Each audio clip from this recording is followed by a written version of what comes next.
Hi, I'm Shobit Narang, and today on Balcony Ticket we have Karan Tacker with us. Karan, welcome. So happy to have you on the show. Hey, buddy, thank you so much, man. I'm so happy to be in the show. And I have to tell you that I love the name Balcony Ticket. I think it's very, very cool. It takes me back to my younger days when tickets used to actually come for balcony and stalls. So this is pretty cool. Ironically, I'm sitting in my balcony and doing this interview with you. So thank you. This is going to be fun.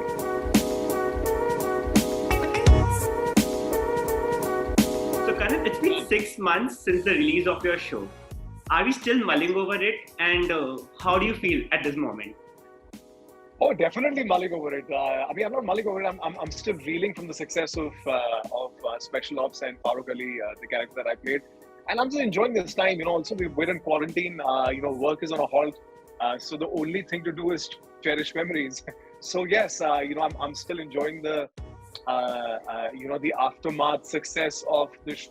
And it's been a very fun time. It's been a very interesting 6 months of my life. It started off with the quarantine, but it kicked off on such a high of the show. We were all so stressed as a team, because when you're launching a product of this scale, we shot it on a very massive scale.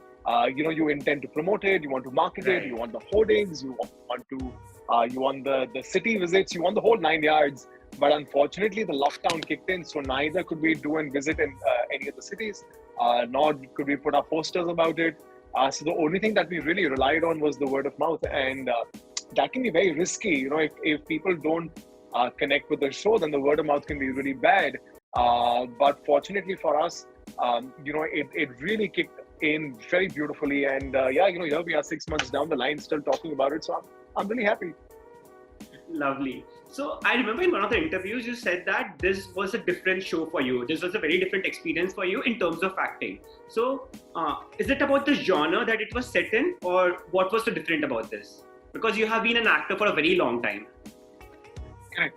What happens is, when you're acting on TV versus when you're acting on any other platform, there is a certain difference in the approach in the way you approach a character. Why I'm saying that is because when you're doing a series or when you're doing a film, it's limited content, it's a limited series, it's a bound script with a beginning and a middle and the end. Versus when you're approaching a character on TV, it's an unlimited series, so it's very open-ended. So it becomes very difficult to kind of graph your character. The reason why this was the most different and the most challenging for me is because Farooq as a character was very, very layered. There is nothing prima facie about the character. There is nothing that he's doing or saying which is what he's doing or saying. He's constantly functioning from a different place, and he's projecting something else. So layering a character like that and still making it subtle and not making it very on the nose is a bit tricky. I wouldn't say challenging. So that tricky part is what made me approach the character a little differently. But it was a lot of fun. I had a blast doing it. And now that you reminded me of it, it suddenly puts a smile on my face because it takes me back to good old memories of shooting. But what were your greatest challenges while you were working on this part?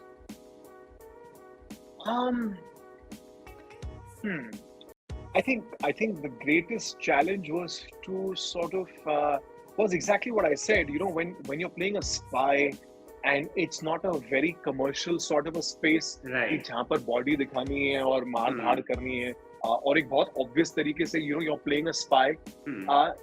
That becomes challenging because you're technically trying to play a businessman, you're trying to play a lover, you're trying to play somebody's subordinate, but behind everything is an intention. So making that intention pronounced to the audience, but not really putting it out there so that the character you're working with gets the vibe of that you're functioning from a place of trying to get to know things. I think that is the challenging bit of it. And that's the fun that I had playing. For me, it was brand new. It was a new space for me. It was really exploring layers of a character. So that was fun. I think physically it was one of the most toughest shoots I've done in my life. It was really exhausting because we had like 4 a.m. call times. It was really cold. We were shooting in like the winters of Jordan, and you would think that deserts don't get winter. Man, we were shooting in like 2 degrees, 4 degrees, और desert में जब आप shoot करते हो तो हवा भी चलती है उसके साथ क्योंकि खुला है पूरा, और हम दिखा रहे हैं गर्मी, हम दिखा रहे हैं दुबई की गर्मी, तो दुबई की गर्मी is like 50 degree, so you are shooting and you're dressed for 50 degrees, but it's like bloody cold, right? And everybody behind the camera is like puffer jackets, hoods, Right. and they're like layered and they're like, well quilted, and you're just wearing a shirt. So that was really tough. And also, what happens when you're shooting? When you're shooting on an outdoor schedule, you're shooting internationally, you're really bound by time and sunlight. Right. So the constant chase of sunlight, or winter mein वैसे ही sunlight बहुत कम मिलती है. So we used to get a very small window of sunlight for like 8 hours in a day. So to encash those 8 hours was really tough, because we used to have lunch like at 5 in the evening, 4 in the evening, and we've woken up at 4 in the morning. So that was it was a very exhausting shoot. But I'm just happy that when people see the byproduct, they don't realize any of this, and they just enjoyed what they saw. Right. No, one thing I'm very certain and very sure about is your love for Neeraj Pandey, the filmmaker, and rightly so. All of us love him. But what was it like to work with him, and what's the best advice that he has given you over the course of time? Man, Neeraj Pandey as a person is a school. Let me tell you that. And he's a school without him realizing it. I mean, he's so different from the perception that you have of the man, where you think that, he's going to be this really, because he's a national award-winning director. He's done the films that he's done. He's worked with the likes of the stars that he's worked with. And every film of his has been such a game changer and been such a success story in itself. So, but he's so unassuming. He's so chilled out as a person. He's so like relaxed that's what you take back from him. He's very easy. He's not hectic at all. In fact, the best part about him that he's extremely disciplined. If he means 4 a.m., he's going to be there at 3:55.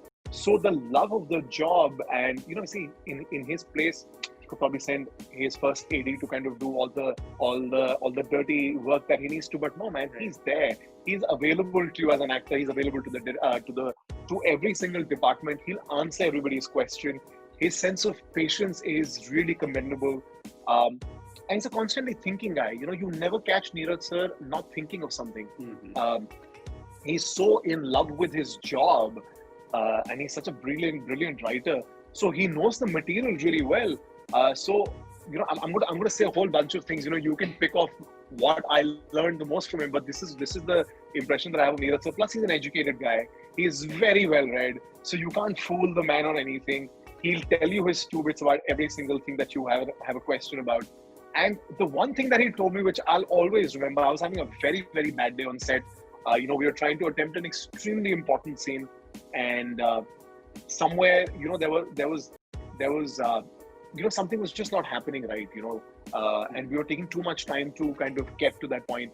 And we had already done about 25 takes, and I got really upset. I was like, man, I was really looking forward to this scene. For my character, this scene is extremely important for the show.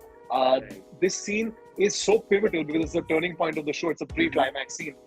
But at times you just have a bad day. So my co-actor was not having his best day, and we weren't able to crack the chemistry. He took me on a corner. He's like, "This is the one thing that you have to learn, that every day is not going to be the best day, and it just doesn't rely on you. There's a lot of other factors. So you have to make the most of the situation given at that time. Put your best foot forward.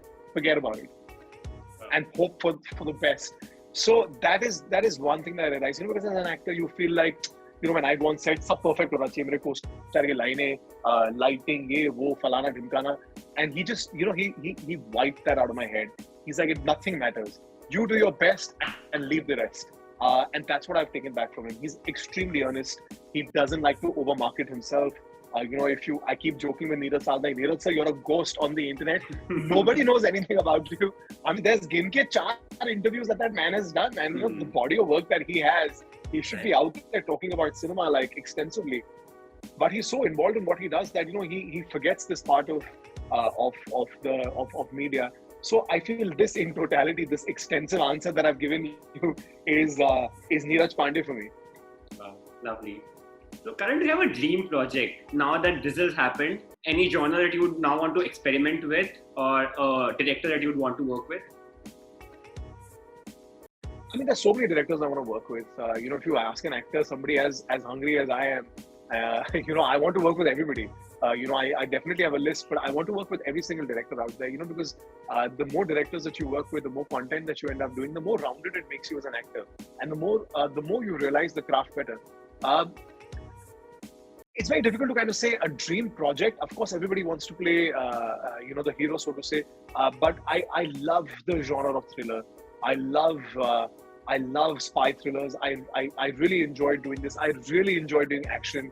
So I think somewhere, with a mystery thriller action flick would be a lot of fun to do. Let's get a little more up close and personal with you. I just wanted to ask you, so imagine we are set in this pre-COVID world. So what would an ideal day in life of Karan Tacker look like? First of all, it would be blissful because we'd not be stuck in our houses. I hate this time in COVID. And I seldom use the word hate, but I've come to that point that I can't be home. I'm such an outdoor person. So on any given day, I'd probably be up about 7:30. I love the idea of mornings. I love waking up to a cup of coffee, staring outside my balcony where I'm sitting right now. I'm probably showing the view later. It's amazing because I can see the sea on the entire periphery, and I get to see the skyline of Bombay. And just, waking up to that is really fresh. I get to the gym because that's the only way I know how to wake up. It's not to look a certain way, what most people sort of unfortunately assume it to be. Fitness really drives me as a person. So I work out. I come back home, I cook myself some breakfast, I spend a whole amount of time with my family. I feel like that really sort of grounds me and anchors me in a certain way. And, if I'm not shooting, I'm constantly, work calls, I'm chasing meetings, I'm meeting people for work, we're discussing projects. I know our job actually is very slow, so from the point of ideating to working to marketing to releasing takes more than a year and a half. So doing all of that is what pretty much my day is about. And, if I can fit in, hanging out with a friend of mine, I do that over the weekends. I'm definitely watching films. I'm grabbing a couple of drinks with my dad or my buddies or my friends. My life is simple. It's not complicated. It's primarily around work, fitness, and family. Are there any perils to being a star? Do you feel that your space is being constantly invaded by fans, paparazzis, or journalists? I mean, no, not at all. I feel that's a part of the job. You can't really look at it negatively. Everybody is doing their job. See, as an actor, you're not just an actor alone. You're an actor in a field which requires you to be out there in a certain way. So I feel like, let's say paparazzi, let's say fans, let's say the media, let's say critics.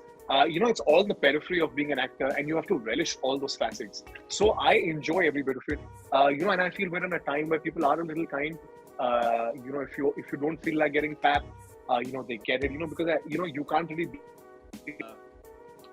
You're not looking your best on every single day, or you're not in a state of mind to kind of go out there and click a photo. So they're very nice like that, especially in the times that we're in. I constantly keep bumping into the paps in the area that I live in, and I'm always like, "Yaar, aaj rehne de, yaar, mood nahi hai." So they're nice like that. I feel even media has become a little more. Some media has become a little more sensitive towards actors. They've started realizing that they're human beings first. So yeah, I think everything's become a little good now. Fans are always welcome. The crazier the better. So I really enjoy that facet of it, because that's the only validation as an actor that you get of the work that you're doing. That people are watching what you're doing, people are enjoying what you're doing. Are you resonating with today's audience? Are you relevant to what they like watching? So for me, fans is my most enjoyable part of the experience of being an actor. And in fact, I love, what I hated about Special Ops being released in the quarantine is that I could never mingle with the audience to see the response.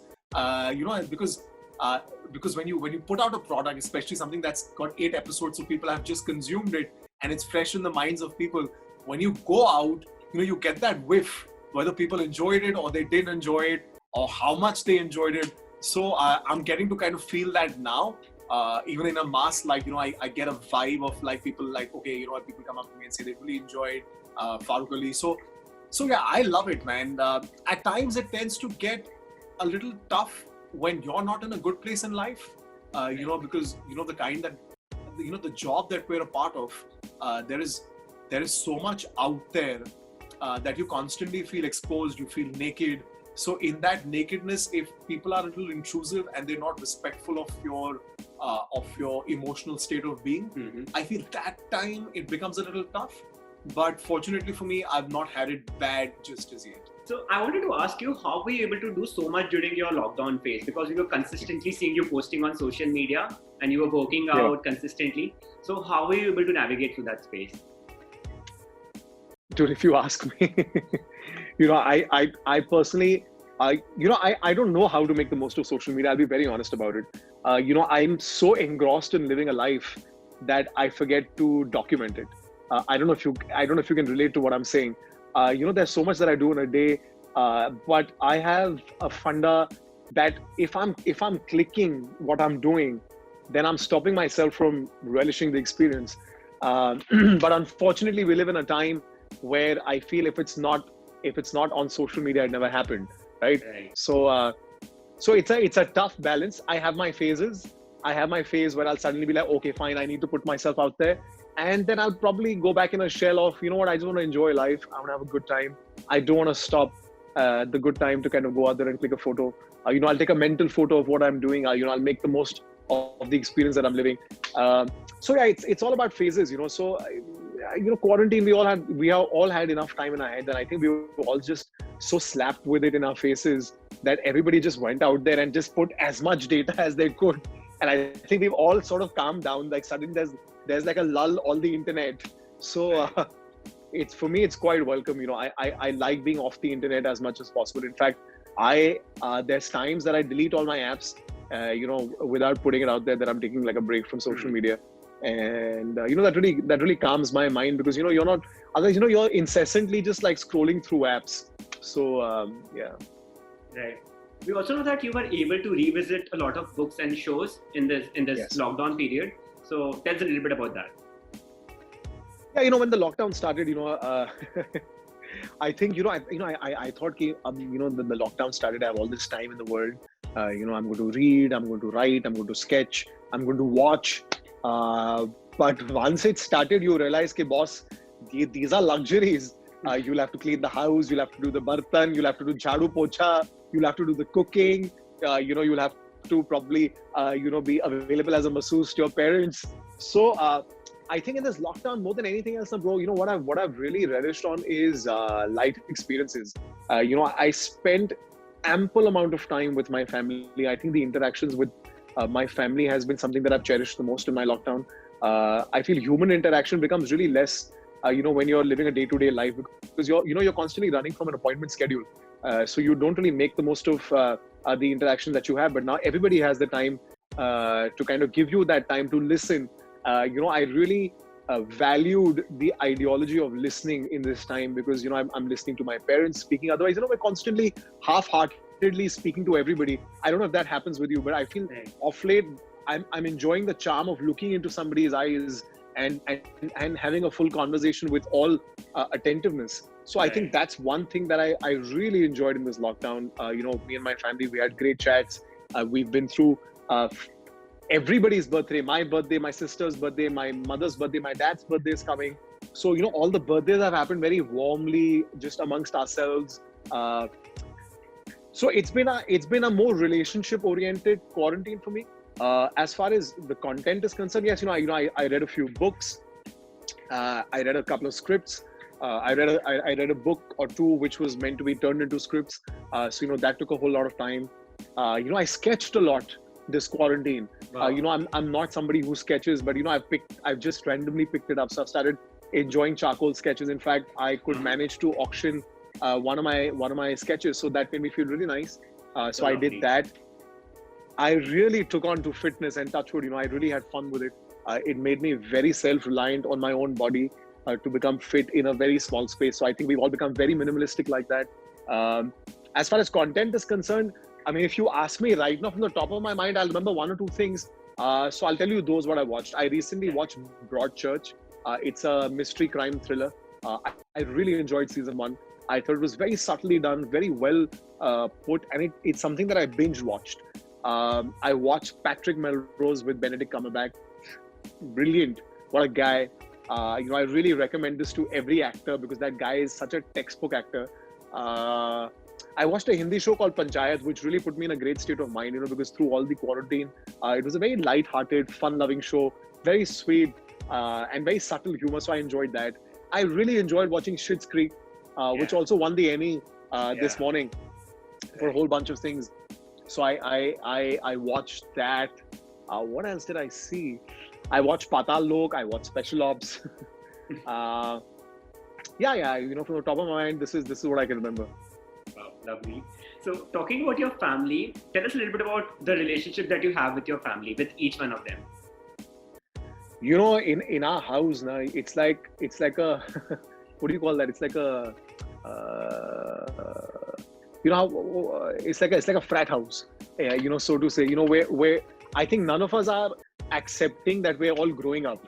We're all children in our own way, including my parents, and we all refuse to accept our age. So where that's the best part. That there is a mutual respect between everybody. None of us cross that line, but we're all so involved in each other's lives, and that's the beauty of it. So fortunately for me, I'm very blessed with a very healthy relationship with my family. We're extremely close-knit. We share everything together. We talk about everything. We constantly have open forums. In my house, the morning chai time is like sacred. All of us gather up, we bunch up. We'll catch up in the morning, and we'll probably reel about what happened last night. Because I'm home a lot now, so lunchtime is special. I cook with my mother. So we share that kitchen space together, so it's sweet. My sister, when she comes back from work, we'll chat, we'll grab a drink, we'll watch something. It's been a very lovely time, this quarantine. I've really genuinely, like I said earlier, I've really enjoyed relationship building with my family and my closed ones in this time. Right. I read this on the internet somewhere that you want to own a production house at some point of time. Is that true? That is true. I recently registered 2 names for a production house. Obviously, I'm not going to say it right now. I'll probably say it when I have something to make. But yes, I think if I was not an actor, I'd love to do something in this field because I'm really enjoying being where I am.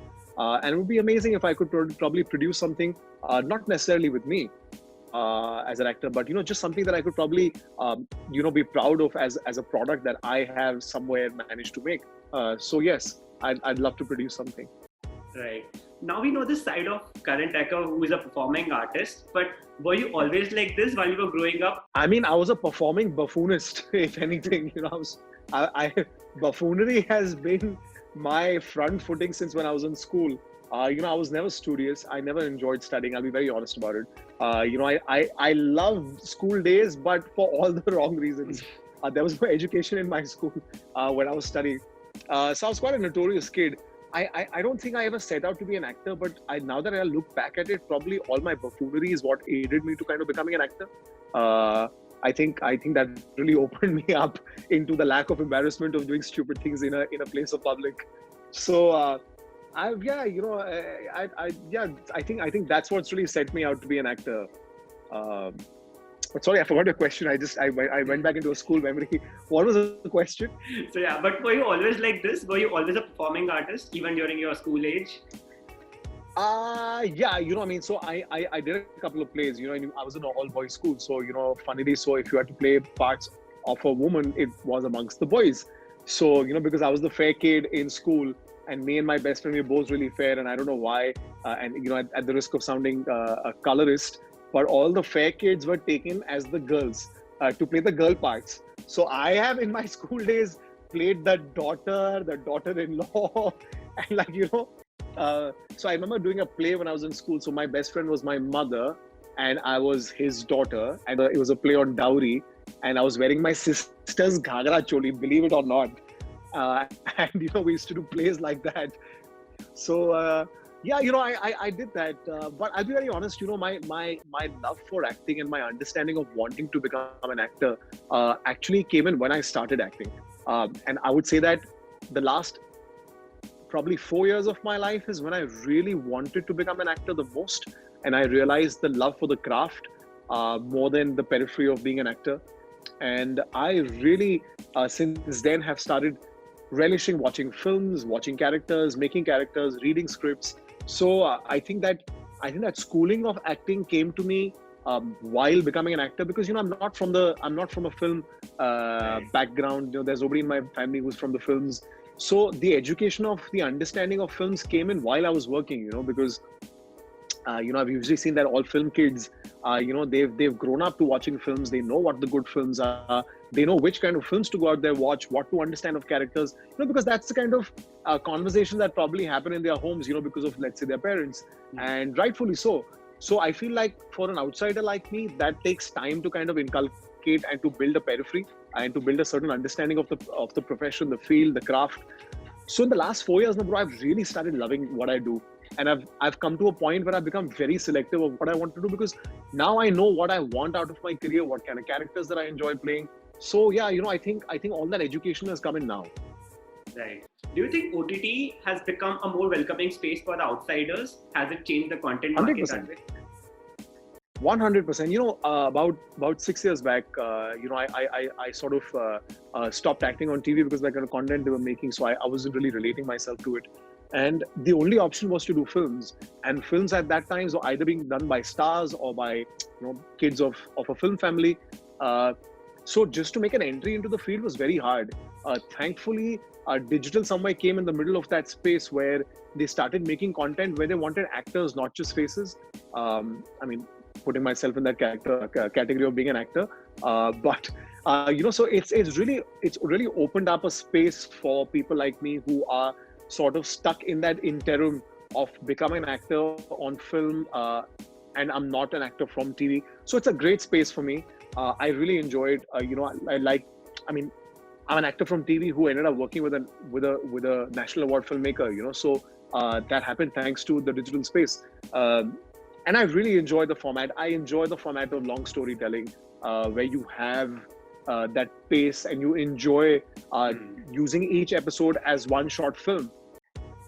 So yeah, digital has been great like that. I think now, even as an audience for me also, when I look at digital content and when I want to watch something on the internet, somewhere the understanding has become that this is going to be a good quality product.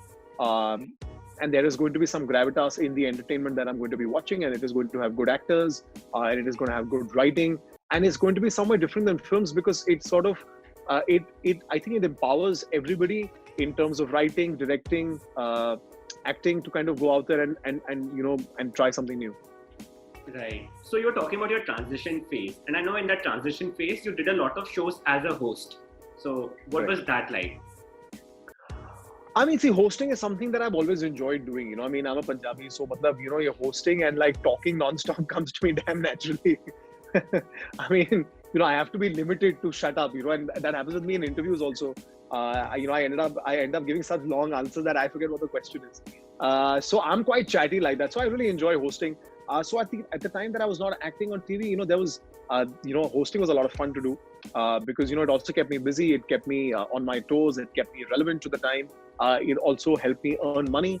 So yeah, I enjoyed it, but, there also I don't know what I think of myself at times, because I'm very selective in everything that I do. I don't know if that's a good thing or a bad thing, or how the industry sort of perceives it. But, I've always relished being a collaborator, where somewhere I can put my creative mind forth, and we can sort of collaborate on a certain plane where, we all have a individual voice that comes together and makes a byproduct. So I have been very selective of the products that I wanted to host.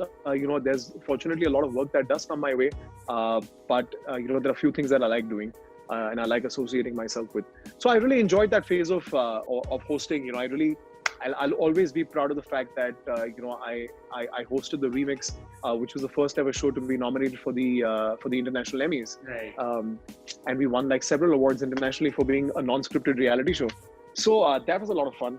And yeah, somewhere that sort of enabled me to be where I am today. And I feel, hosting really kind of sharpens you as a person, and it really helps you put yourself out there as an actor as well. So it was a time that I relished. You were talking about collaboration, and I know in this ecosystem, the lines between collaboration and competition is constantly being blurred. So how do you differentiate between the two? I have a funda. I feel competitive spirit is great. I, in fact, thrive on competition, even if it's in the same project. And as long as it's healthy, as long as you're a giving actor, as long as you're you're a sensitive actor towards the project, and you realize the big goal is to kind of make a good product. I feel then competition within each other, actors, directors, or whatever, whoever is feeling competitive at that time is great. David Fincher said something very, very great, and it resonates with my thought process very well. I love how I'm putting myself in that category. It resonates with my thought process, but but I feel like when everybody is he says that everybody's talent needs to peak at the same time to make a great product. Wow. So that really makes a lot of sense.